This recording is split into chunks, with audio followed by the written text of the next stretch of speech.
Hello everyone.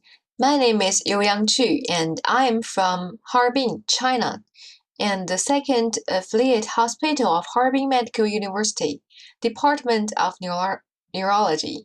Thank you very much for giving me the chance to give a talk here.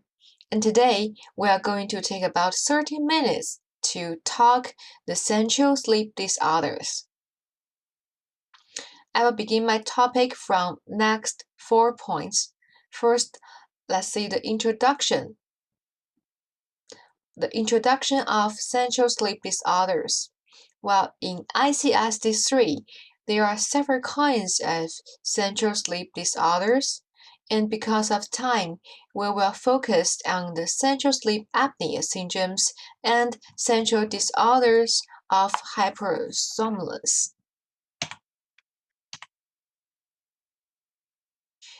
The classification of sleep apnea. One is the central sleep apnea, another is obstructive sleep apnea, and the third one is mixed sleep apnea. And the definition. The apneas. It means stop airflow in mouth and nose for at least 10 seconds. And hypopneas.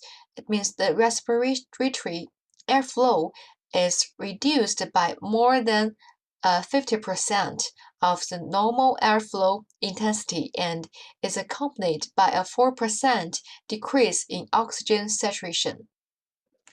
And the sleep apnea syndromes. It means the recurrent episodes of apneas, hypneas, hypopnea occurred more than 30 times during 7 hours of sleep at night, or more than 5 episodes of sleep apneas and hypopnea per hour of sleep. And about pathogeny. The first one, let's see the obstructive sleep apnea. And one is the obesity, and it usually also caused by the nasal diseases and adenoids, lymphoma, and hypertrophy of perineal wall, and endocrine disorders, and also compression of neck tumors, and also abnormal development of skull base and stiff jaw, and so on. The second one is central sleep apnea. It usually including the neurologic disorder such as CVD and dysfunction of the autonomic nerves and abnormalities of cerebrospinal cord, and also some certain obese people, narcolepsy, drugs and drug poisoning, and so on. What about the clinical manifestation? The main symptoms is including snoring, weeks with breath holding, morning headaches, fatigue, dizziness, and daytime sleepiness, and memory loss. And also, the patient's CHAP complaint is not clear. Most found by roommates or family members, and often do not actively request examinations, and also common symptoms are easily confused with other disease and be ignored. And how to diagnose the disease. PSG is the gold standard for diagnosing SUS. And also about the deviation of severity. The mild one, the HI is from 5 to 15 times per hour, and moderation and HI is from 15 to 30 times per hour, and the severity is the HI is more than 30 times per hour. Well, according to respiratory airflow and thoracoabdominal movement, it is divided into obstructive, central, and mixed sleep apnea. Well, there is no airflow through the nose and mouth, but thoracoabdominal breathing is still present. We call it obstructive sleep apnea. Well, when the nasal and oral airflow disappears at the same time as abdominal breathing movements. We call it central sleep apnea. Well, when in the course of apnea, their central apnea occurs at first, followed by obstructive apnea at the same time. We call it mixed sleep apnea. The second, let's talk about what is central sleep apnea syndromes. In ICSD, there are eight types of CSA. One is CSA with Chinese stroke breathing, CSA due to high altitude periodic breathing, and CSA due to medication or substance, and primary central sleep apnea, treatment emergent CSA, and also central apnea due to a medical disorder without Chinese stroke breathing, and primary CSA of infancy and primary CSA of prematurity. And what is the etiology and pathogenesis? Well, about the mechanism, responsiveness of respiratory center to various stimuli decreases during sleep. The central nervous system is unstable in regulating respiratory feedback caused by hypoxemia and other physiology conditions. Abnormal conversion mechanism of expiratory and inspiratory. And CSAS generally do not exceed 10% of patients with apnea.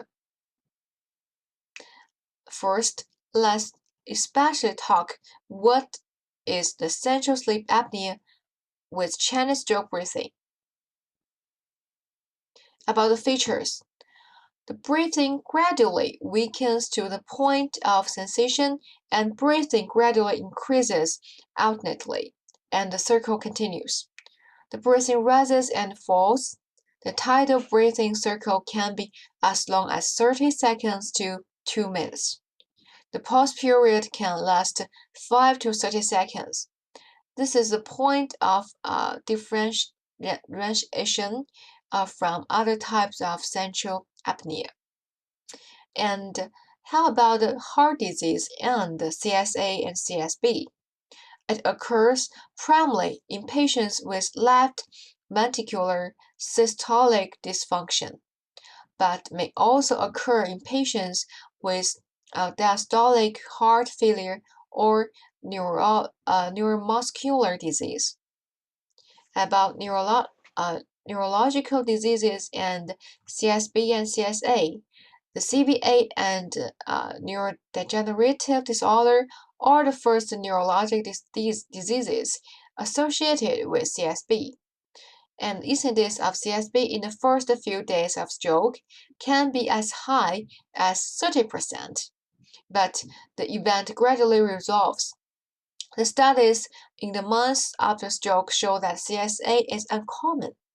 The studies have shown that patients with cardiovascular disease has a significantly increased proportion of CSB during stroke. So, how to diagnose the disease? Well, let's see the diagnostic criteria. It's from A or B, and C and D satisfy the criteria. Well, that is, let's see A, the presence of one or more of the following.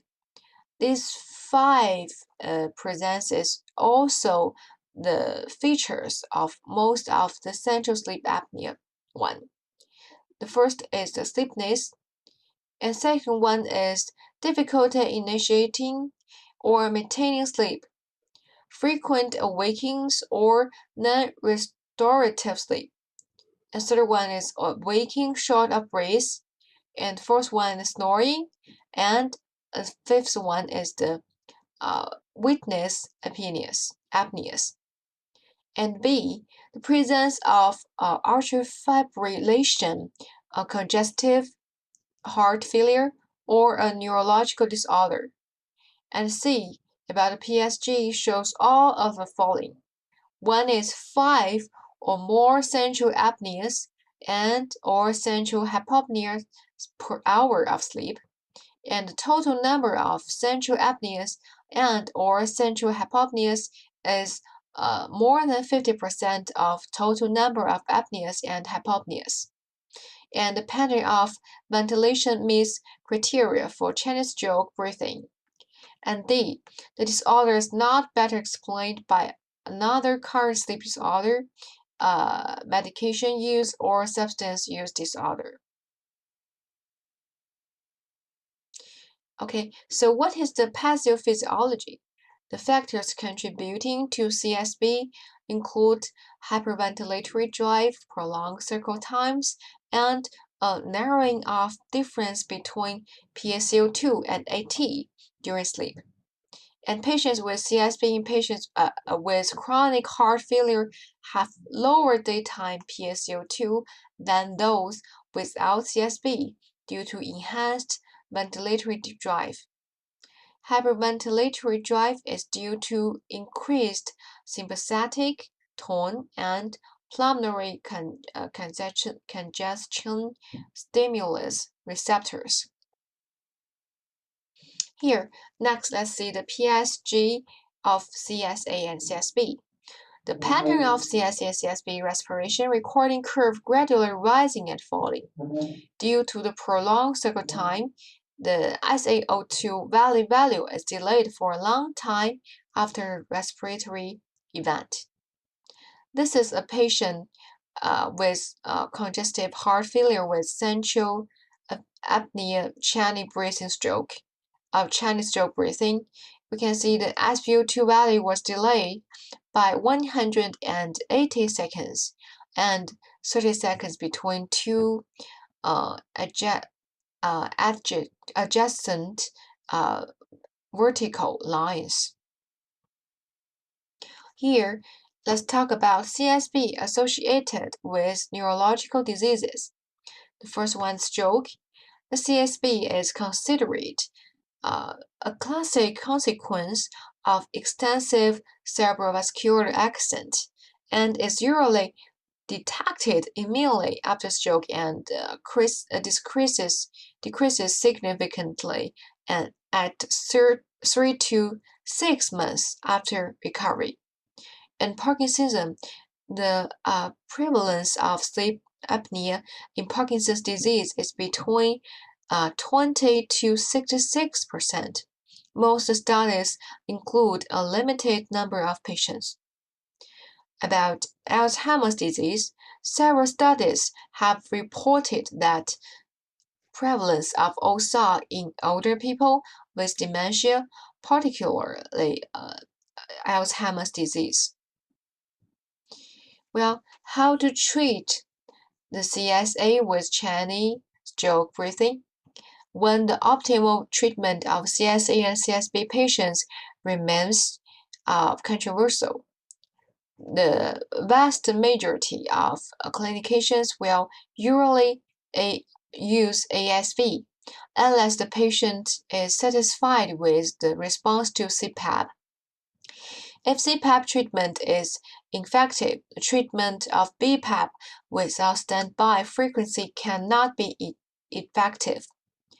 For patients with CSB and CSA related to heart failure, determining the optimal treatment plan for congestive heart failure is an important part of treatment. In fact, the best treatment for patients with CHF-related CSB and CSA should still be medical treatment. Well, next, let's talk about another type of central sleep apnea syndrome. That is central apnea due to a medical disorder without Chinese stroke breathing. How to diagnose? About diagnostic criteria from A to C must be met. A, we have already familiar with it. And about B, the PSG shows all of the following. 5 or more central apneas and or central hypopneas per hour of sleep.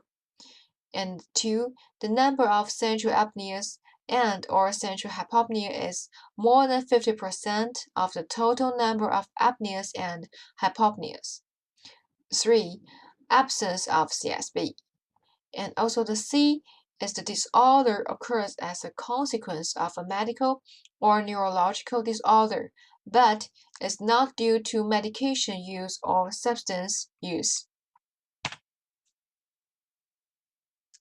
About the pathophysiology of this kind of disease, most patients have brain stem lesions, or the developmental, vascular, degenerative, demyelinating, and so on.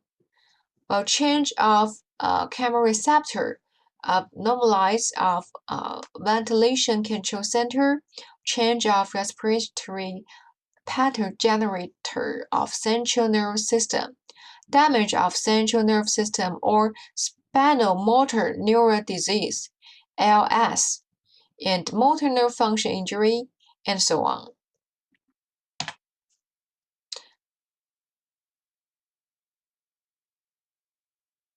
Okay, so how to treat this kind of disease? The commonly used treatment method is face a mask, BPAP-ST mode, NPPV ventilation support. And NPPV ventilation support pressure can be at a lower level at first, and then increase the pressure support level according to the nighttime oxygen saturation, monitoring value, daytime arterial blood CO2 pressure, and symptoms. And then let's typically talk about another type of CS, about central disorder of apnea. We call it central disorders of hypersomnolence. Well, there are also several types of central disorders of hypersomnolence. Because of time, we will only talk about narcolepsy type 1 and 2. Well, the core symptom of central hypersomnolence is excessive daytime sleepiness. The daytime sleepiness is defined as the inability to stay awake and alert during the major waking episodes of the day, and it is easy to occur in a sedentary or monotonous situations. The series can fall asleep without warning, regardless of time and place, which has a great impact on the work and life of patients, and even leads to the accidents that endanger their own and other safety. The first type of this, the central disorder of hypersomnolence is narcolepsy. Well, how to diagnose? Here, the criteria A and B must be met. Let's see, what is the A1? The patient has daily periods of irrepressible need to sleep and daytime lapses into sleep occurring for at least 3 months. And B, the presence of one or both of following. The first one is cataplexy and a mean sleep latency of less than 8 minutes, and 2 or more sleep onset REM periods. On an MSLT performance according to standard technicals, SOREMP on the receding nocturnal PSG may replace one of the ISO-REMPs on the MSLT. And also about CSF hypocretin 1 concentration is either less than 110. So the narcolepsy type 1, also namely the hypocretin deficiency syndrome, narcolepsy with cataplexy, the significant decrease in the level of hypocretin 1 in CSF is an important indicator. Let's also see what is the criteria of type 2 of narcolepsy. There's a most typical feature, that is the narcolepsy without cataplexy. Okay. Also, there's some PSG and other features. So what about clinical manifestation of narcolepsy type 1? The characteristic clinical manifestation, the first one is excessive daytime sleepiness. The second one is cataplexy seizure. And also other clinical manifestation often accompanied. One is obesity, and second one is sleep paralysis, also usually accompanied with sexual precocity and hallucination and affective disorder and so on. How to treat narcolepsy? There are 3 types of drugs. One is the central stimulant, while the first choice for the treatment of daytime sleepiness is modafinil, and the second choice is mensulfonate sustained release tables. Another type is anti-cataplexy drugs, mainly antidepressants such as CTA, SSRIs, SNRIs, and so on. And third type is GHB. Well, because of time, let's quickly go through a case that's from our department. Let's see what is the diagnosis of this disease. It is a 36-year-old male patient. He was admitted to hospital because of sleepiness during the day and late weakness after emotional accident for about 20 years. The patients began to feel sleepy during the daytime 20 years ago. He was sleepy when talking and eating. He could also fall asleep while driving. The quality of sleep at night is poor. Well, there are hallucinations before falling asleep. There are cries during sleep, and nightmares often occur. After emotional excitement during the day, he sleeps awake, seriously affecting daily life.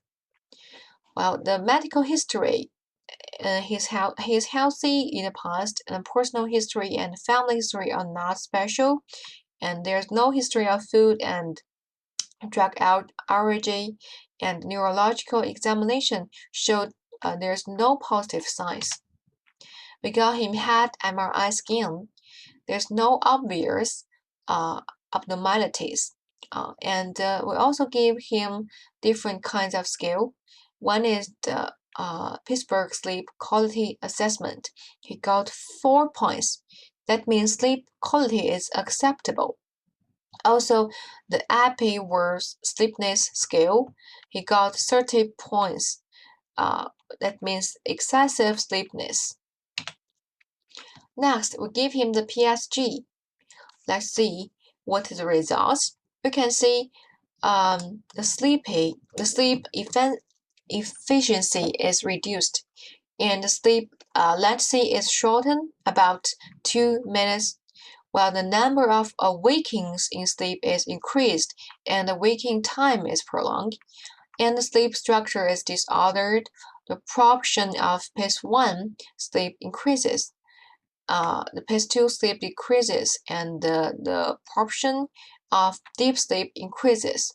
The proportion of REM sleep is normal, and the REM sleep latency is normal. The HI index of mild sleep apnea hypopnea was 5.6, and there is no periodic leg movement event. Next, about the multiple nap latency test. 1. There's 3 REM sleep in 5 naps, and the average sleep latency is shortened with a time of 1 minute. So what is the diagnosis of this patient? By the way, the patients don't want to do the CSF examination, but without CSF, we can also give the right diagnosis of this patient, I think. Let's see. First, the patients have daily periods of irrepressible need to sleep. Also, he meets the B1 criteria of type 1 of narcolepsy, right? He got the cataplexy and other features of PSG here. So finally, the patient is narcolepsy type 1 patient. Okay, that is our case. Because of time, we have to finish off topic. Let's do our summary. Today, we talk about 2 types of central sleep disorder. One is essential sleep apnea syndromes. Another is central disorders of hypersomnolence. Of the central sleep apnea syndromes, we especially talk about CSA with Chinese stroke breathing and central apnea due to a medical disorder without Chinese stroke breathing. And in the central disorder of hypersomnolence part, we especially talk about narcolepsy type 1, also get a quickly throughout the criteria of type 2. If we have time next time, we will talk about the other types of central sleep disorders. Okay, that's all my talk. Thank you very much. And thank you very much for your listening. Bye bye.